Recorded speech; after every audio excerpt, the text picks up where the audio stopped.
The road wound between mountains covered in tall pines, and the fog crept across the asphalt like a thick veil of silence. Hank drove with his eyes fixed on the road, his hand steady on the weathered steering wheel of his old military jeep. It was just another trip to the next town for supplies, a routine as cold as Oregon winters. He was in no hurry, no destination other than survival. After the war, everything had been like this, automatic, colorless, unadorned, until he slammed on the brakes. Something was moving on the shoulder, a small shivering shadow covered in mud with matted fur and slow-moving paws. Hank pulled the handbrake, opened the door, and felt the freezing air cut his face like a knife. What he saw made his heart skip a beat. A thin Labrador retriever, his eyes completely covered by a white film. Blind, no doubt. But the strangest thing was his butt wagging. He didn't growl. He didn't run away.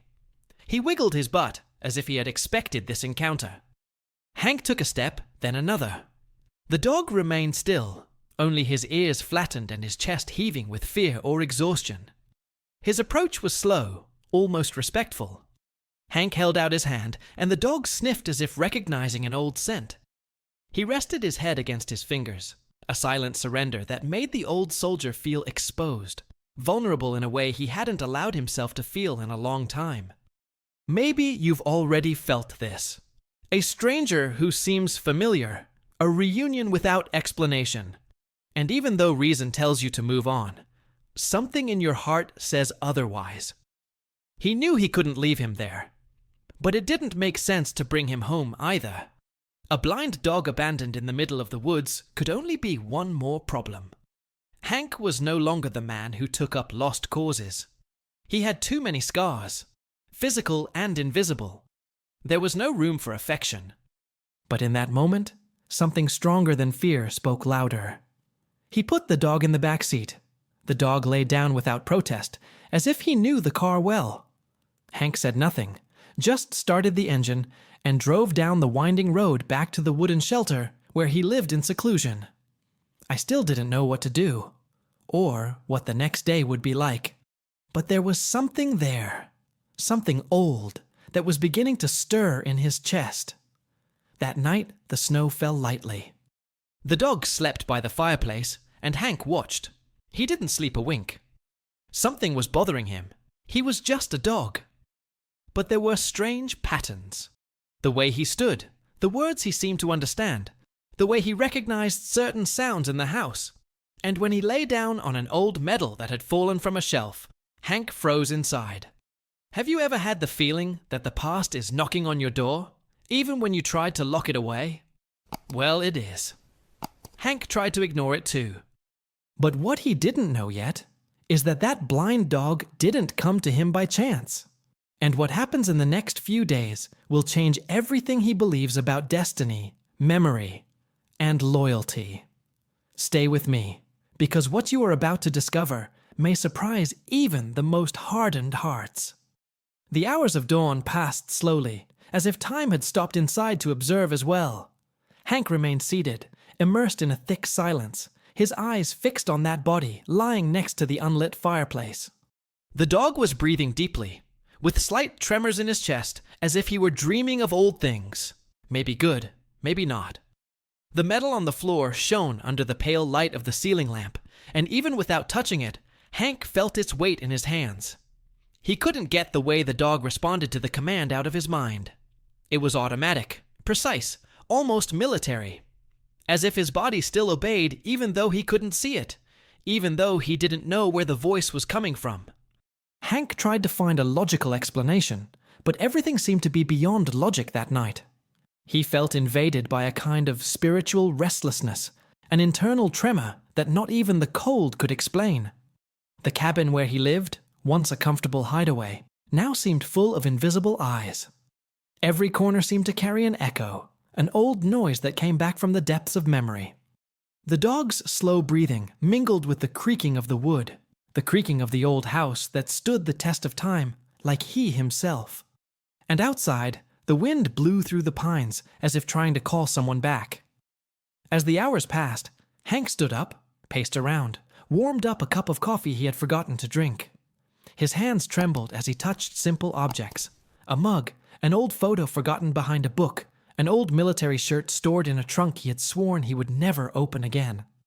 What he had buried for years was beginning to emerge with force. What did that dog have to do with all this? On the second night, while preparing food, Hank dropped a spoon. The metallic clang was enough to make the dog's ears perk up. He couldn't see it, but he could hear it, and he reacted as if he had been trained to do so. He sat firm in position and waited. Hank, in shock, stared. It was impossible to ignore the pattern. This wasn't just instinct, it was conditioning. Someone had trained this animal, and not just anyone. Later, when he was lighting a fire in the fireplace, Hank noticed that the dog always came to the left side of the couch. The same side where Sully had once sat, his brother in uniform, his companion on impossible missions. It was there that Sully spent nights writing letters, laughing at camp jokes, cleaning weapons while the dog, Scout, slept beside him. But Scout disappeared with Sully. They both disappeared in the same operation. Both were presumed dead. Hank squinted. He thought he was confusing everything. After all, the years had passed. He had seen a lot. He had lost even more. And loneliness can play cruel tricks. But it was as if this animal brought not only memories, it brought sensations, smells, rhythms, muffled sounds from a buried past, and it left him feeling grounded. On the third day, as he washed his hands at the sink, Hank felt a popping sound from deep inside. An old, deep ache, like someone had pulled the lid off a wound that had never healed. He leaned back against the closet, breathing deeply. His heart was racing. He was sweating coldly. It was the same feeling he had when he'd come back from patrols and waited for the survivors to be counted.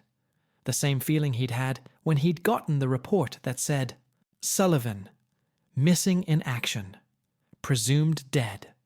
And there, with his hands shaking, he saw the dog lying on the doorstep, silent, with his head resting on the fallen medal again. As if he were watching over something. As if he knew. Hank sat on the floor. He cried softly. It had been years since I had cried. Not for the loss of my wife. Not for the war. Not for myself. But now, faced with a blind dog who seemed to be burdened with answers he didn't have the courage to give, he broke down. I didn't know why. I only knew that this hurt more than any wound from the war. It was as if all the weight of what was unsaid, of what was lost, and of what never ended, was back. He tried to get up. He felt old, tired, frail. He ran his fingers through the dog's fur. And there, lying next to that silent companion, he felt he needed to know. He needed to understand what that dog was doing there, where it came from, why it seemed so much like him. But no one in town would know how to answer. No one, except for one thing, the microchip. It was risky. The wisest thing to do would have been to leave him there, to continue living his gray routine and forget about the hole that was opening up in his chest. But Hank had lived too long without facing the truth. And maybe the truth, as painful as it was the only bridge to some kind of redemption. He took a deep breath, grabbed his keys, put the dog in the car, and drove in silence. Every turn in the road felt like a step toward a past he had spent his life trying to bury. The vet clinic in town was simple but well-equipped. A microchip reader was enough to reveal something, or everything. But before he walked through the front door, Hank stopped for a few seconds. He looked at the dog in the back seat, who was now sleeping peacefully. And for the first time, he was afraid.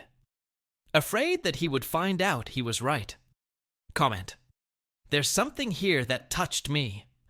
Oh, this helps to know if you also felt the impact of this part of the story. And as Hank approached the clinic door with slow steps, the world inside was about to deliver answers he would never have asked for.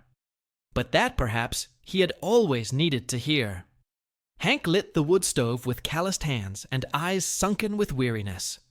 The kettle crackled slowly, as if echoing the inner noise he tried to ignore. The smell of fresh coffee filled the cabin, but it didn't fill the emptiness that was spreading inside him.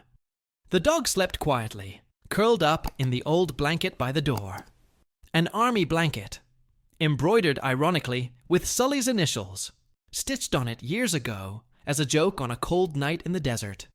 Hank didn't remember putting it away, but there it was. He prepared the food carefully, slowly crushing the grains so as not to strain the animal's teeth, mixing in a little hot broth to warm it up. When he placed the bowl on the floor, he heard the dry sound of aluminum hitting wood. The dog stood up immediately, as if activated by a code. He took 3 steps, sniffed, sat down, and waited for the command. Hank, without meaning to, murmured, "Go." And he went, with precision, with the attitude of someone who served, obeyed, survived. Hank stepped back. He stood there, watching. The gestures, the posture, the readiness. It all brought back images he thought he had buried. Makeshift trenches, sleepless nights, explosions in the distance, and always that dog, watchful at Sully's side. They walked as a pair, inseparable. Hank was more restrained, tougher. Sully was the laughter between orders, the warmth in the midst of chaos. And the dog. Scout was the bridge between them. Loyal to the end. The end. What hurt the most wasn't losing a companion. It was never knowing how, where, or why. Receiving the report that Sully had disappeared on a search mission was like being emptied out inside. There was no burial. There was no explanation. No body. And the dog? He disappeared with it. The only thing Hank heard was that the collar had been found on the riverbank, with bloodstains on it. The rest was silence. A silence that lasted 12 years. He never talked about it. Not to VA therapists, not to platoon buddies, not to his wife before she left either. Not for lack of love, but because she got tired of living with a man who wouldn't let himself live. Hank went on autopilot. No anger, no hope, no plans. Until that dog came along. That morning, he took the cloth and gently wiped the dog's eyes. The white spots in the blind eyes looked dull, but not dead, as if they still glowed from within. The dog wagged his tail, lightly, almost imperceptibly. Hank held on tight. His chest tightened. He remembered Sully's touch, the way he had spoken to the dog as if he were a brother. And once again, the weight of doubt settled over him. It couldn't be. It couldn't be Scout. But what explained each gesture? Each response? Each memory that that animal carried without saying anything? During the afternoon, Hank tried to distract himself. He cleaned the firewood, fiddled with the old equipment, even opened the toolbox he hadn't touched in months. But his eyes kept searching for the dog, as if they needed confirmation that he was still there, that it wasn't a dream, that the past, in some cruel and poetic way, had returned in the most unlikely form. A blind, injured dog, full of history. It was at that moment that he found a crumpled photo at the bottom of a drawer. Ira Ele, Sully, by Scout. 3 young men in uniform, covered in sand, smiling in front of a broken tank. The dog with its tongue hanging out, and its collar with its tag shining. He didn't remember that photo, but now it felt like a punch in the stomach. Because the more he looked at that dog sleeping in the corner of the cabin, the more he saw the same features. The scar on its ear, the dark spot on its chest, the firm demeanor even when lying down. The coincidences were already too many coincidences. That night, Hank couldn't take it anymore. He left the cabin in silence, breathing in the cold air as if he needed to remember that he was alive. He walked to the edge of the creek, the same one where he used to fish alone. He knelt down, and he cried. He cried like a man who had been at war too long, without knowing he was still fighting. He cried for Sully, for Scout, for himself. He walked back in silence. He went inside. The dog was still in the same place. But this time, Hank sat down next to him. He lay down on the wooden floor. He placed the photo between them. And he spoke. For the first time in years, he spoke. "Do you remember that?" he asked, almost whispering. "Because I can't forget." The dog, not understanding the words, touched his nose to the picture. Then he leaned against Hank, as if he knew. As if to say, "Me too." With his heart racing, Hank made a decision. The next day, he would put an end to his doubts. He would go to the clinic. He would have the chip read. He would find out the truth, no matter how much it hurt. Because this wasn't just a lost dog. This was a piece of his life that had come back. A piece that, perhaps, had never really left. It was time to face what time tried to erase. Write in the comments, "This pain has a name." Because sometimes only those who have been through it understand what this silence carries. And the moment Hank opened the drawer to retrieve the forgotten collar, with its worn-out tag, something inside him began to change. As if the truth was closer than he imagined. Dawn was falling heavily on the forest, and the silence around him seemed as thick as the fog that covered the valley. On that third sleepless night, Hank was awakened by a sound that went through him like a bayonet. The long, hoarse howl of the dog. It was no ordinary bark, nor a cry for help. It was a call. A call from deep within, full of pain, as if it were searching for someone who never returned. He staggered to his feet, his heart pounding in despair. He saw the animal standing in front of the cabin door, its body tense, its breathing rapid. Its paws scratched the ground as if it wanted to dig its own way back. Hank tried to restrain it, kneeling down, speaking softly, but the dog was out of his mind.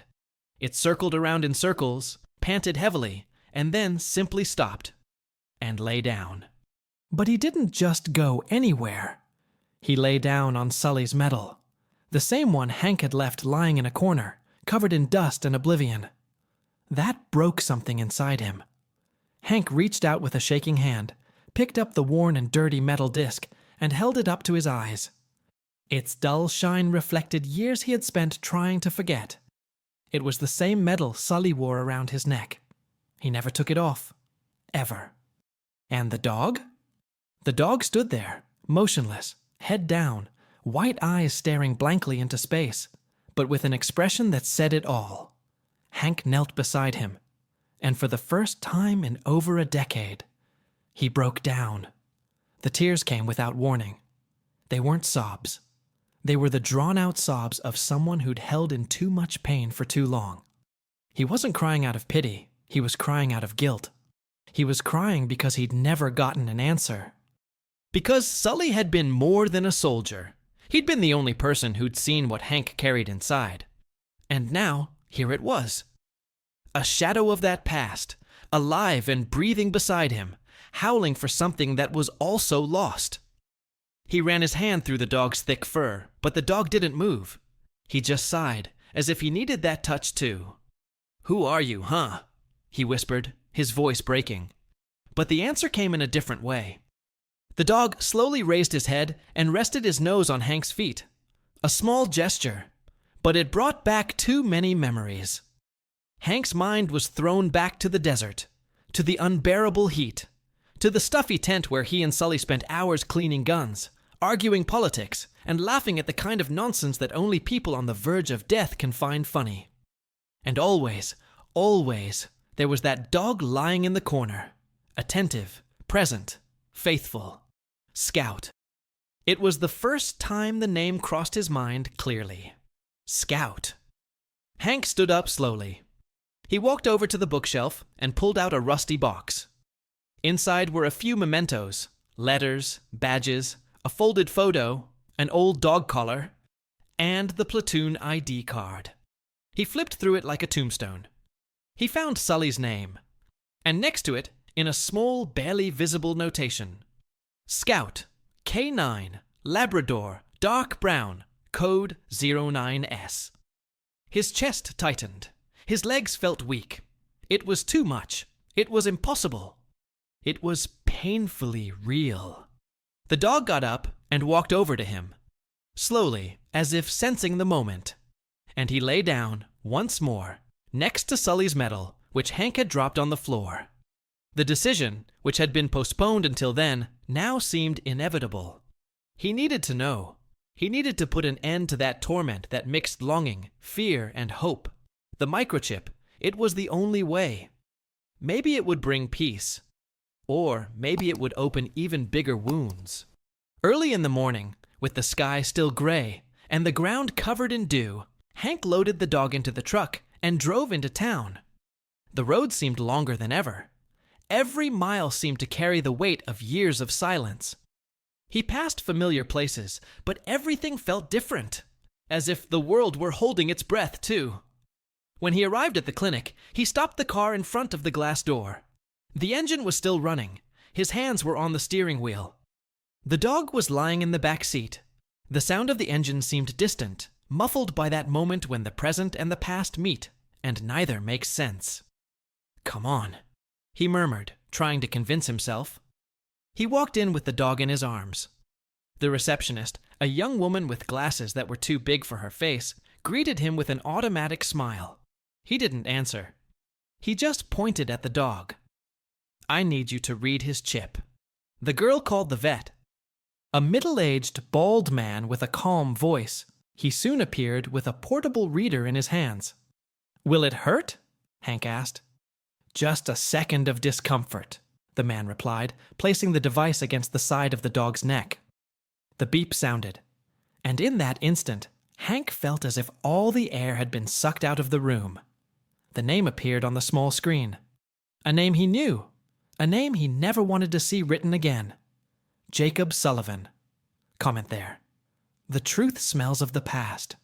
Because certain revelations come like a whisper and leave the entire soul in silence.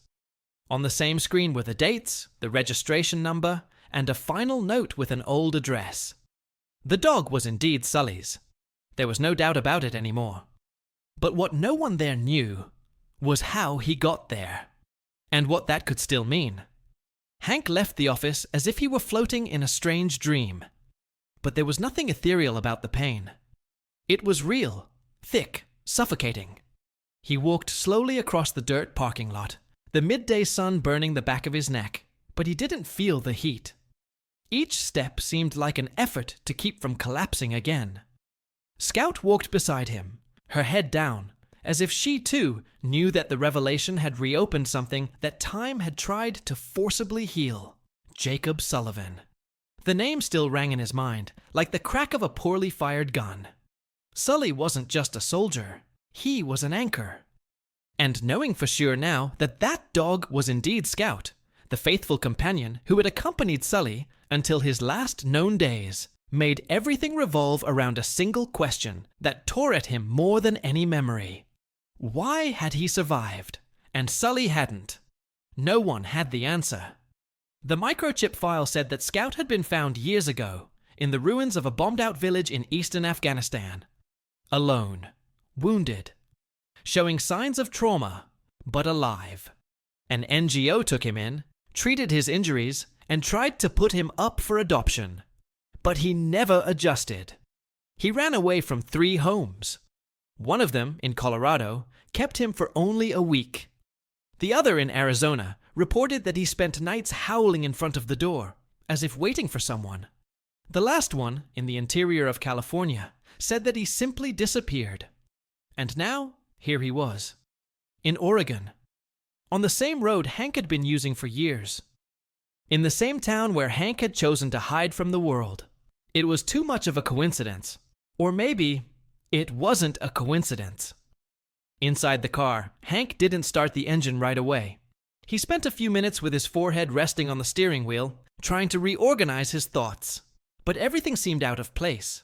The dog was lying in the back seat, breathing slowly. His body relaxed as if he felt he had reached where he needed to go. Hank, on the other hand, felt as if he was still lost in combat. As he drove back down the pine-lined road, the images came flooding back. Sully with his gun drawn, shouting orders amid the chaos of an ambush. Scout running alongside the soldiers, sniffing out mines, warning of enemy presence. And then, the silence. The mission that never ended. The vague news. Missing. The emptiness of the drive home. Hank never wanted to know more. He never sought reports. He never asked. It was easier to bury it all in boxes and huts. But now, Scout's presence changed everything. Because Scout saw. Scout had been there. And even though he didn't speak, he carried the truth in his eyes, or in his silence. Back at the cabin, Hank got out of the car and didn't call out to anyone. But Scout got out too. Alone. He walked to the porch. He walked up the steps. He stopped at the door. And he waited. As I did before. Like he did when it was his, or Sully's. Hank walked in, dropped his keys on the table, sat down in the worn leather chair, and stared into space for several long minutes. Scout lay down in the same corner as always, now with Sully's medal hanging around her neck, improvised by Hank that morning before he left. He didn't know why he did it. He just knew he had to. The weight of the medal on the dog's chest felt right, as if it had always belonged there. And that's when it clicked. Hank jumped up, opened the old wooden trunk next to the bookshelf, and began to rummage through the papers. He found Sully's notebook. He had brought it back, for some reason, in one of the sealed boxes. He had never dared to open it. The pages were yellowed, but still legible. Some technical notes, radio codes, reminders. But in the middle of it all, there was a letter, addressed to no one, handwritten, undated. He read with his heart racing. It was Sully, talking about fear, about exhaustion, about how he trusted Scout more than most men with guns, how he felt that if anything went wrong, that dog would know the way back. He wrote like he already knew his destination, and the last line tore Hank apart. If Scout ever shows up there, Hank, take care of him. He knows who you are. And deep down, I also knew that only you would understand. Hank dropped the letter on the floor. Scout stood up and came over. She put her nose on his knee. They stayed like that for a while. There was no more doubt. There was no more silence. Only the impact of a hidden truth that for some greater reason had crossed time, war, distance, and returned. A silent journey, but one with purpose. Scout had done what many men never would. He had found his way back. Not home, but to the last part of his soul that still needed healing. Right there. Some returns are inwards. Because not every reunion is about a place. Some are about ourselves. And that night, Hank slept with Sully's medal in his hand and the dog lying at his feet. But what they still needed to figure out together was just the beginning. The cold wind of the late afternoon blew through the cracks in the window like an ancient whisper. But inside the cabin, the warmth of the fireplace contrasted with everything Hank felt inside. He sat on the wooden floor, his back against the wall, his knees bent, his head down. Scout slept against his leg, breathing deeply and calmly, as if he had finally found the destiny he had been looking for. Sully's medal lay between them, and the collar now fitted around the dog's neck seemed to close an invisible cycle, a link between two worlds that had never quite said goodbye.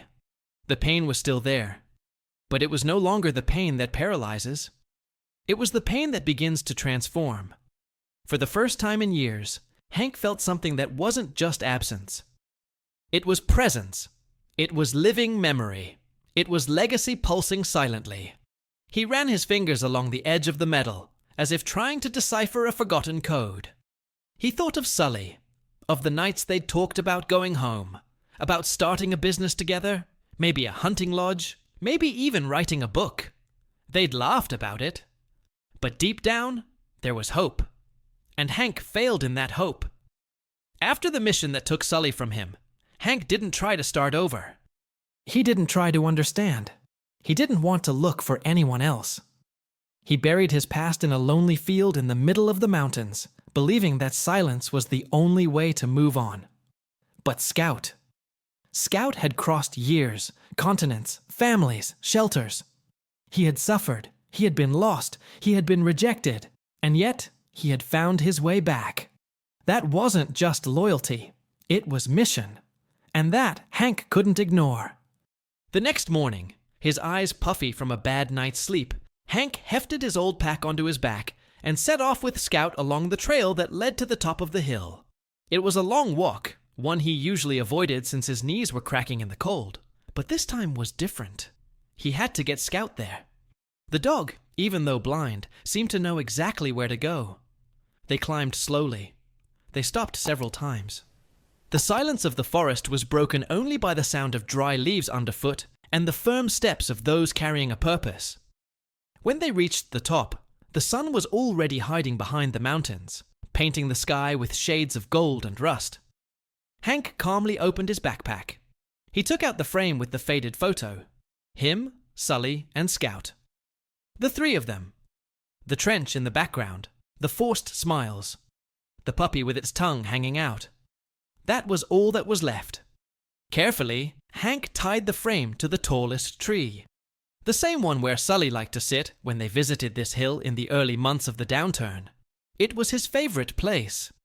There, they had once said, they would plant a new beginning.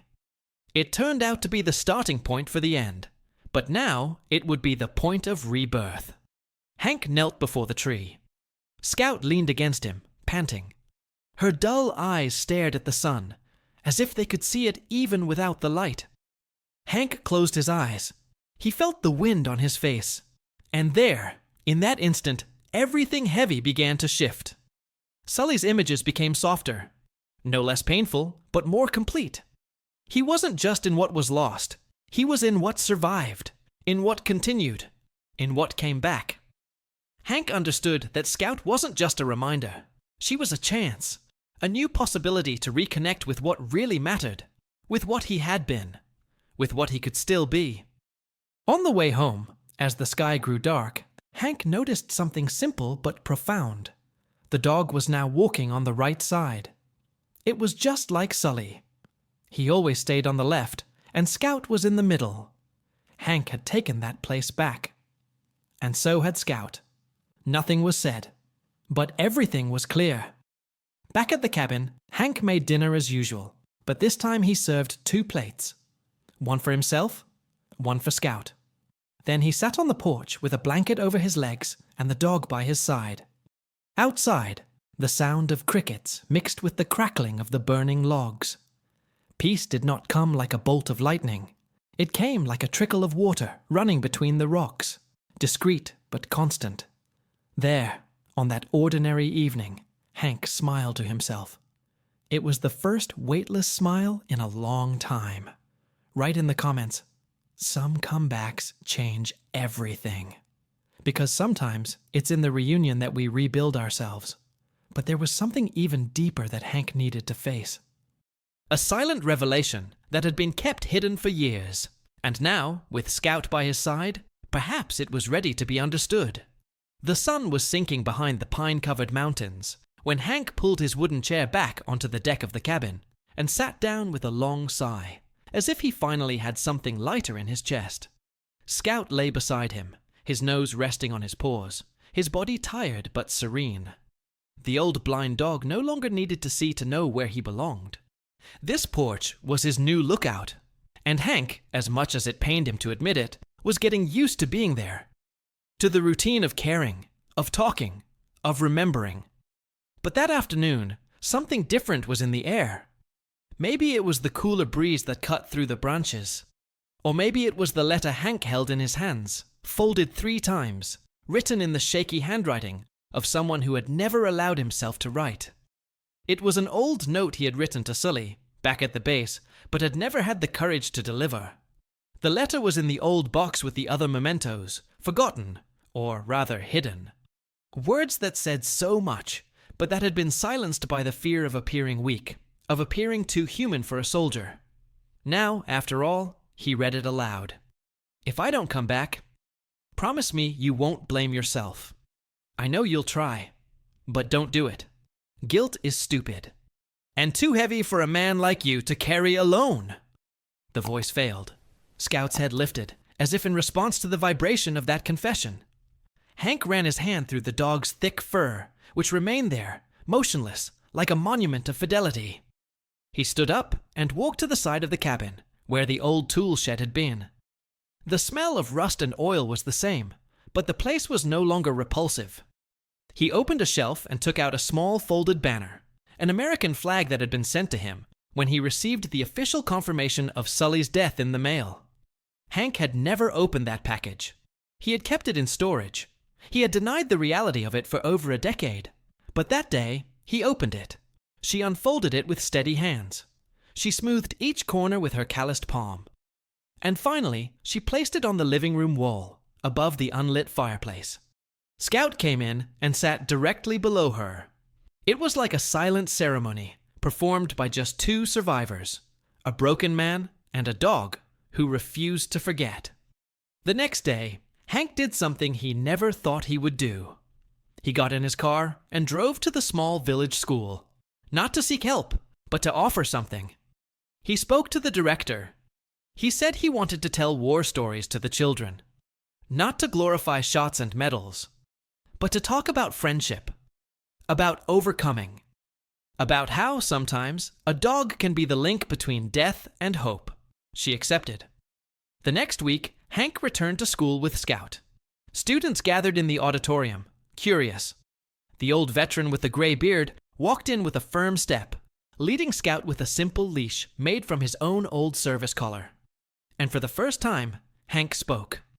He told me about Sully, about the desert, about the silence of those who return without knowing how to continue, and about the dog who crossed countries, years and sorrows, just to bring back what he thought he had lost, the courage to feel. The children gave a standing ovation. Some cried, and Scout, even though he was blind, lay down in the center of the stage as if he knew he had accomplished his last mission. After that day, Hank began visiting schools, community centers, and even churches in the area. He spoke little, but he spoke truthfully, and he always brought Scout with him. The old dog had become a symbol of something greater than loyalty. He was a living reminder that pain must be told in order to be healed, and that some wounds don't heal in the dark. They must be shown in the light. One evening, when he returned from one of these visits, Hank noticed that Scout was walking more slowly. Her steps were shorter. Her breath was heavier. Age was taking its toll. And Hank felt a chill that didn't come from the weather. It was the fear of losing again. But this time, he was ready. He knew that loss does not erase the journey. It only gives value to each day lived. Scout, as she lay down that night beside Hank's chair, let out a long, deep sigh, as if to say, "Mission accomplished." And the veteran, looking at the dog, replied in an almost imperceptible whisper, "Thank you for not letting me forget who I was." Comment there. Some heroes have 4 legs. Because sometimes what changes everything is not who shouts the loudest. It's who remains silent by your side when everyone else has already left. If you've made it this far, it's because this story touched you in some way. Maybe it reminded you of someone.